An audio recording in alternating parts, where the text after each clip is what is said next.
Bonjour les amis. Alors aujourd'hui c'est de l'Italie, une petite chambre d'hôtel en Italie que je vous parle. Je voulais vous partager l'histoire d'Emma. Emma, c'est une amie chère à mon cœur. Elle, euh, Elle m'a écrit ce texte et je le trouvais très beau.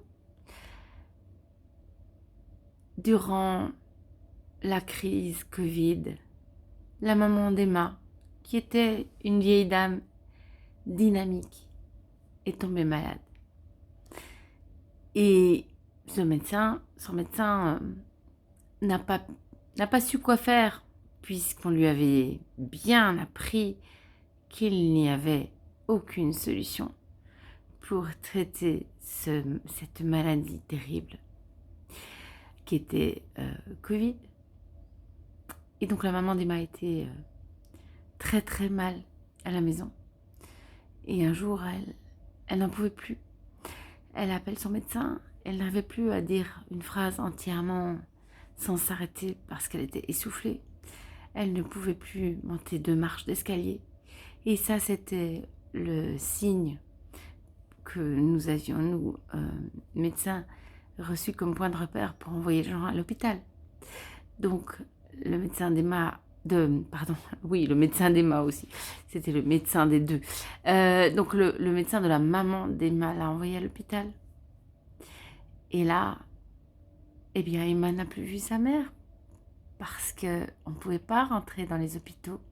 C'était beaucoup trop dangereux, vous vous souvenez, on allait être contaminant, on allait transporter un virus extrêmement mortel qui aujourd'hui, on le sait, n'a pas tué davantage que la grippe de 2015. Et si ça avait été soigné, aurait même tué beaucoup moins. Mais à l'époque, on ne le savait pas. Et les derniers mots que Emma a entendus, c'était au téléphone.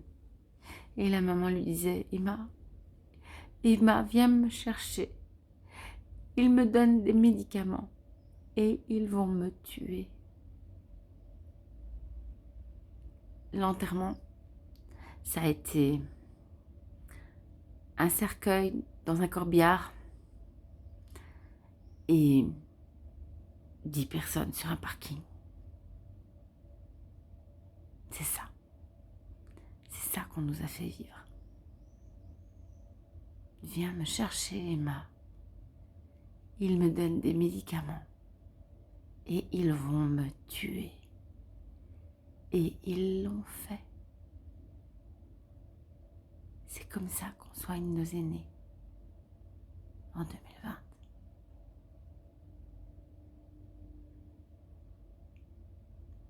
Aujourd'hui, nous sommes en 2023.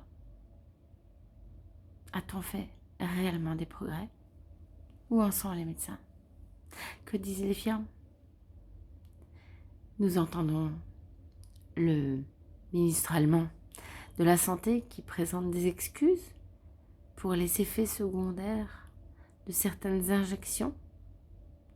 Nous entendons des scandales éclater dans les pays anglo-saxons, mais dans les pays francophones, entend-on quoi que ce soit? A-t-on un jour reçu des excuses pour ce qui s'est passé? J'ai longtemps pensé que nos gouvernements allaient faire une journée de deuil national ou quelque chose ou un monument, enfin, ou une musique symbolique ou une cérémonie ou quelque chose qui vraiment pourrait nous permettre de faire le deuil de nos aînés et pas seulement nos aînés d'ailleurs, de nos morts, de nos défunts. Mais j'attends toujours aujourd'hui, en 2023, qu'on puisse reconnaître que tous ces gens qui sont partis, on les a effacés de nos vies. On nous les a enlevés, volés, évaporés. Comme du temps de Pinochet au Chili. Nous avons aujourd'hui des disparus du Covid.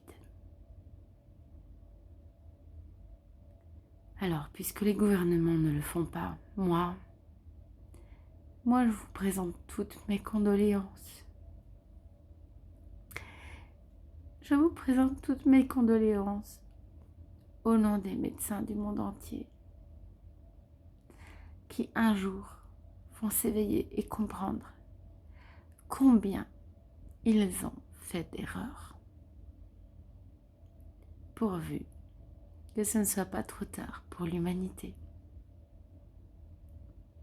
Je vous embrasse depuis Florence et je vous dis à bientôt.